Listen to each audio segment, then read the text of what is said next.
Mesdames et messieurs, bonjour et bienvenue sur l'émission Les Isaz à la ferme. Aujourd'hui, nous nous trouvons dans le magnifique village de la Forclaz, situé à 1200 mètres d'altitude dans la vallée des Ormonts, où nous allons rencontrer Isabelle Dupertuis-Fuchs qui va nous présenter son exploitation. Vous êtes prêts? Venez avec moi, allons la rejoindre.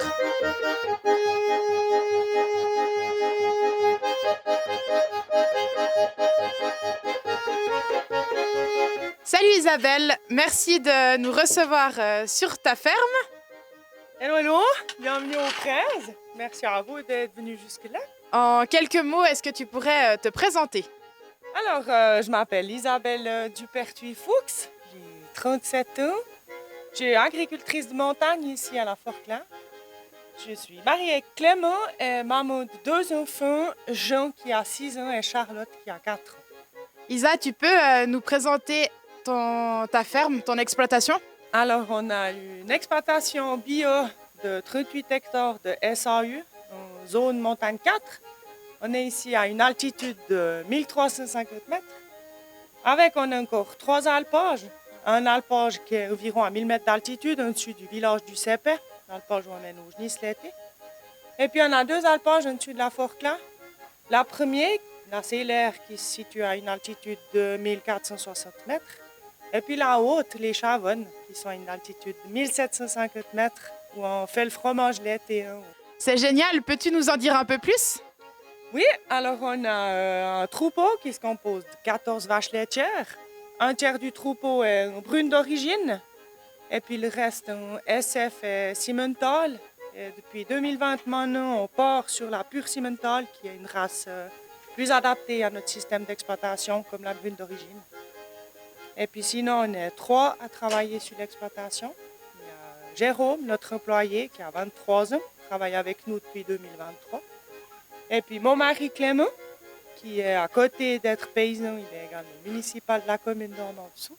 Et puis moi, voilà. Qui est la chef de l'exploitation? Oh, j'essaye, ouais.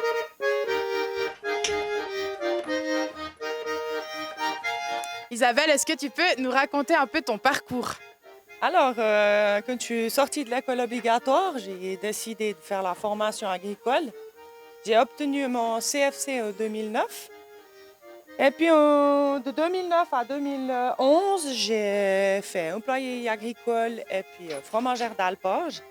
J'ai eu la chance de travailler pour des gens formidables et passionnés, ce qui m'a convaincue de continuer dans cette lancée. Je pense particulièrement à Pascal Honchaud et à Marie et André Goutknecht, les gens pour qui j'ai travaillé. Et puis après, j'ai eu l'opportunité de reprendre une ferme, une petite écurie au Rosé avec quelques hectares en 2012. Et en 2013, j'ai pu louer la ferme où on est ici. Merci en tout cas de nous partager tout ça, c'est un magnifique parcours professionnel agricole. Je suis bien placée pour savoir que dans ce métier, c'est pas toujours facile. Est-ce que tu as quelque chose à nous expliquer, une expérience plus difficile à nous partager? Je pense que ce qui a été plus dur pour moi, ça a été l'adaptation à la reconversion bio et le passage au label bio. Parce que la première chose qu'on doit faire, c'est enlever le dresse-vache. Et puis moi qui suis relativement maniaque, ça a été dur d'avoir une écurie avec des animaux propres. Je donne toute la peine du monde, mais c'est pas toujours comme j'aimerais.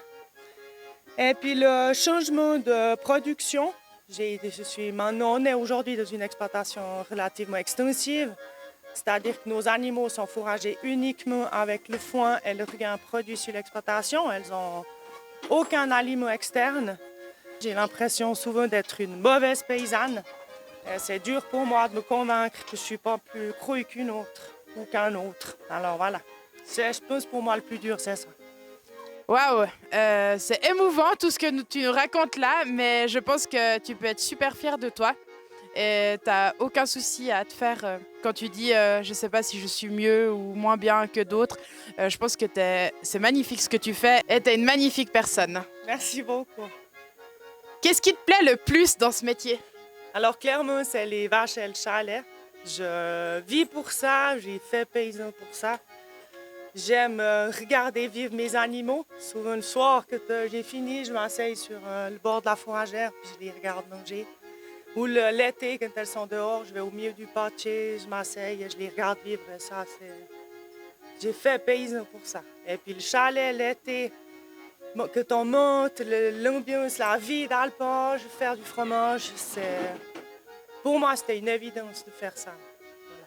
J'ai jamais regretté un seul instant de faire ce métier. C'est ma vie. J'aime tellement le chalet que mon mari dit toujours que l'automne, je laisse mon âme en haut. Et puis il se réjouit toujours qu'on remonte parce qu'il me dit que je récupère mon âme quand je remonte au chalet. En général, le matin, là. Et puis voilà, après, je suis quand même heureuse l'hiver. Donc, mais l'été, c'est l'été. Magnifique.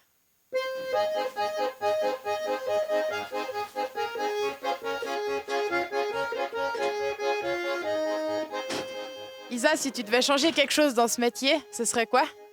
Clairement, ce serait l'administratif. J'ai la chance d'avoir un mari qui fait le gros du bureau, une grosse partie.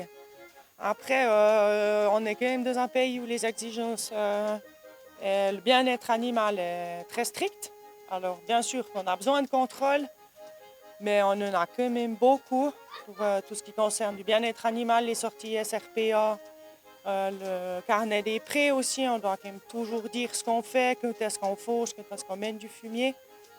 Pour tout ce qui est de fabrication, de transformation de produits au chalet aussi, on est très contrôlé, on doit remplir des classeurs et tout. Ça prend un temps considérable. Et puis on n'a pas fait paysan pour remplir des papiers, mais quand même pour traire des vaches. Alors voilà, ça c'est, je pense, le point faible de notre métier aujourd'hui. Isa, est-ce que tu as d'autres hobbies? C'est les vaches et le chalet. Je crois que je n'ai pas d'autres véritables passions. Mon papa m'a toujours dit que dans la vie, il fallait faire un métier où on devait faire par plaisir et jamais par obligation. Et c'est vrai que pour moi, ça n'a jamais été une corvée de me lever le matin, même si c'est 7 jours sur 7.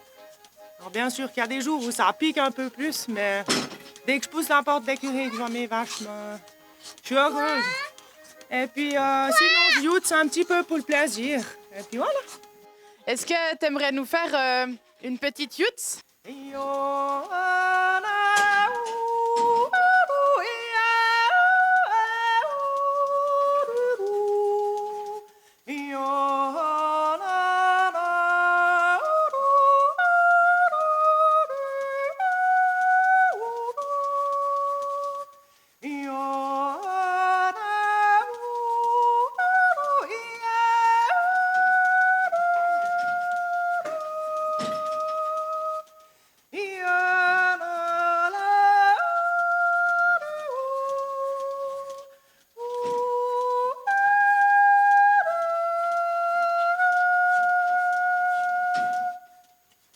Waouh, c'est incroyable! Et pour conclure ce premier épisode de présentation de ton exploitation, est-ce que tu aimerais dire quelque chose à nos téléspectateurs? Je souhaite à tous ceux qui nous regardent de trouver un métier qui les passionne comme pour nous paysans. Parce qu'on a beaucoup de gens qui se plaignent souvent de leur travail et tout. Et puis nous, même que c'est 7 jours sur 7, qu'on a régulièrement un maillon de plus à la chaîne des emmerdements, comme moi ce soir, mon évacuateur à fumier qui tombe en panne, eh ben, on reste toujours motivé parce qu'on sait que le lendemain, c'est pas la même chose. Et puis que ce qu'il y a de bien de notre métier, c'est qu'il n'y a jamais de problème, on a toujours que des solutions. Alors je leur souhaite de trouver quelque chose qui les passionne, surtout les jeunes d'aujourd'hui. Et puis autrement, bien sûr, consommer local. Achetez du chavonne que je fabrique l'été, puis allez à la ferme du Cru-Guillot, achetez votre viande, et tout ce que vous avez besoin. Voilà, merci. En tout cas, je te félicite parce que c'est magnifique tout ce que tu fais. Et j'espère que tu pourras inspirer plein de gens à faire des belles choses comme toi. Merci beaucoup, mesdames et messieurs. On se retrouve pour le prochain épisode le mois prochain. À bientôt!